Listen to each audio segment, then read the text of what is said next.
You speak up and you're too sensitive. You stay quiet. Now you're cold and emotionally distant. You leave. They say you gave up. You stay. They say you knew what you signed up for.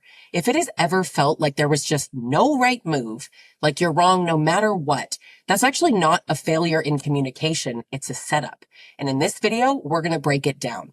I'm Lisa Sonni, coach, speaker, and creator of the Trauma Bond Recovery course. And this video is about the psychological traps that keep people stuck in emotionally abusive relationships, no-win situations, those circular arguments, double binds, and sadistic double binds. And I'm not talking theory. We're talking about what this sounds like, what it feels like, and why the words that you use don't seem to matter when you're with someone who never actually wanted to hear you. So let's start with no-win situations. These are scenarios where every option gets punished. If you cry, you're manipulative. If you don't, you're cold. If you bring up an issue, you're being negative. If you keep it to yourself, you're accused of bottling things up. And what you start to realize is that it was never about your tone. It was never about timing. It's not about your words. It was about them maintaining control and you being stuck trying to appease someone who is never going to be satisfied. Circular arguments are a key part of this. Those are fights that just loop endlessly, right? You try to find a resolution and somehow you end up talking in circles until you are exhausted and apologizing for things that don't even make sense anymore.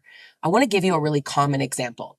You say, I wish you would help with the dishes more often. And them, I do help. Just because I don't do it on your schedule doesn't mean that I don't care. And you say, it's not my schedule. It's about me feeling like I'm doing everything alone.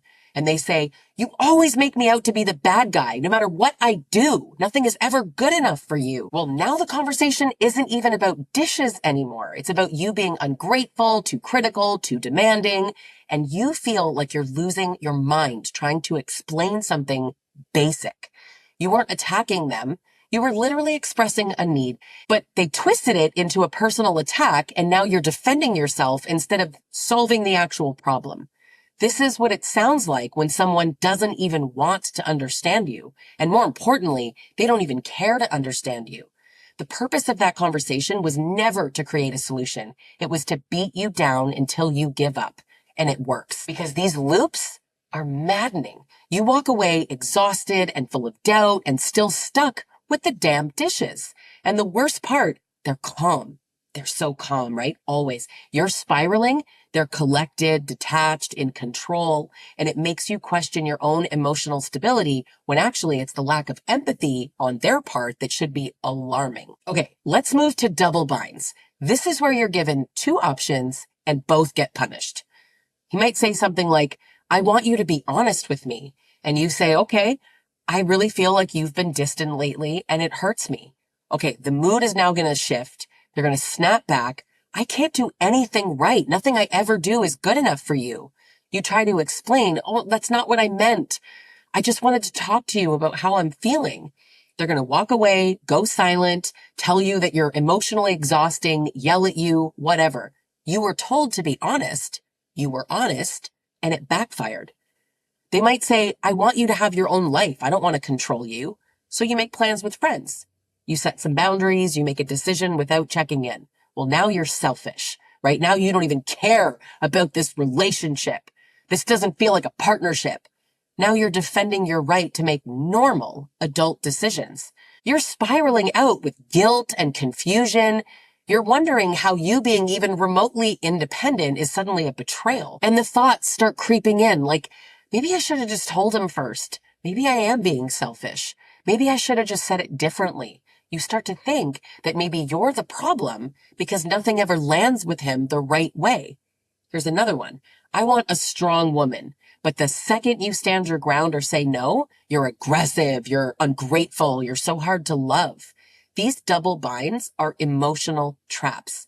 They generate a specific kind of rage, that silent, burning fury. Maybe that was just me. But no matter how much you contort yourself and twist yourself into a pretzel, you're still punished. And if you have ever felt like screaming into a pillow, if you've ever fantasized about smashing plates, or if you just go numb in the middle of a fight, you're not actually overreacting. That's the internal buildup of years of being jerked around. You feel totally powerless. Your body feels it too. That's why you might freeze or go numb or fawn or shut down. It's not because you don't care, but because your nervous system is in survival mode and it's trying to protect you from the impact of the next ambush. That powerlessness turns into self-blame and you start thinking, maybe I'm just not good at relationships. You're not the problem. The setup is. Well, then we've got the sadistic double binds, and this is where things get crazy. The ones that go beyond control and straight into cruelty. Here's the difference. A double bind, it punishes either choice.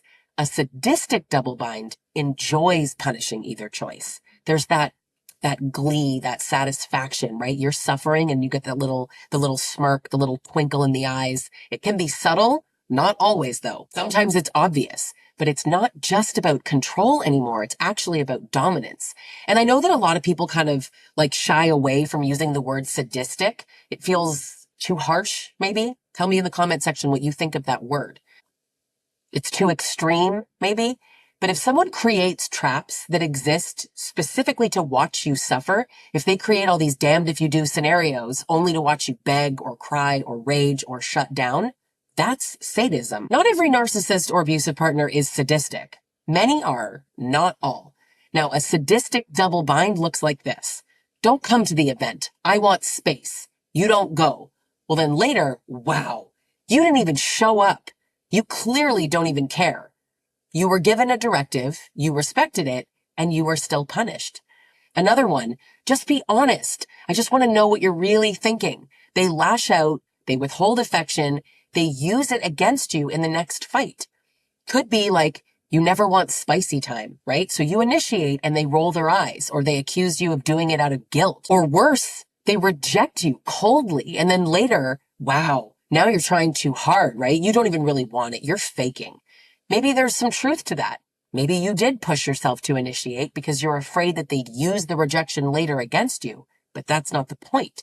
The point is, no matter what you did, you were wrong either way.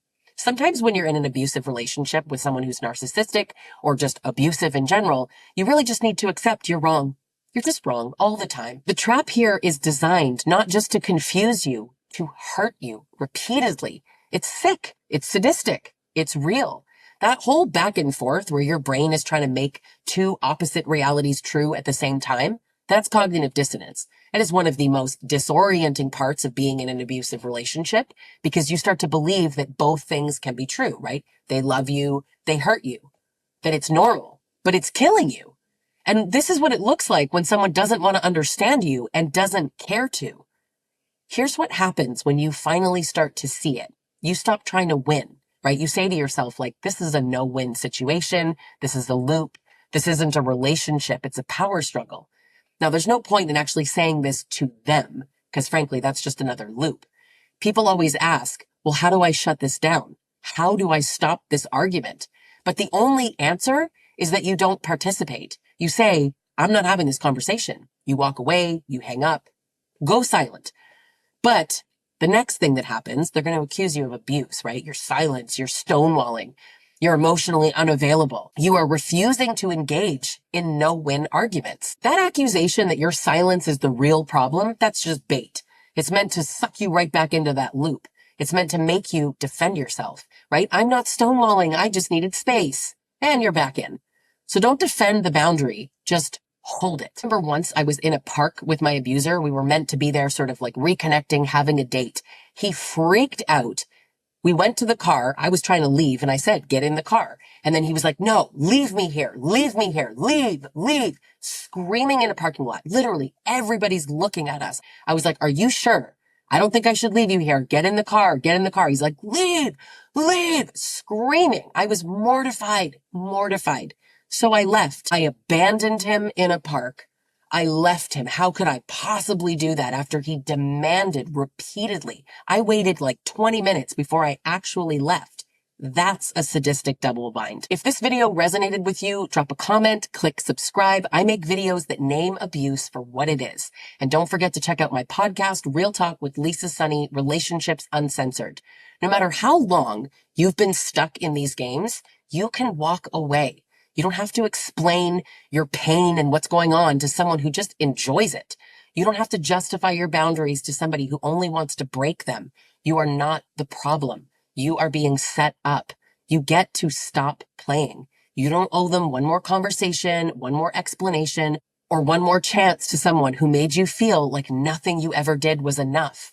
The truth is, you don't heal by proving your worth to someone who is so committed to misunderstanding you.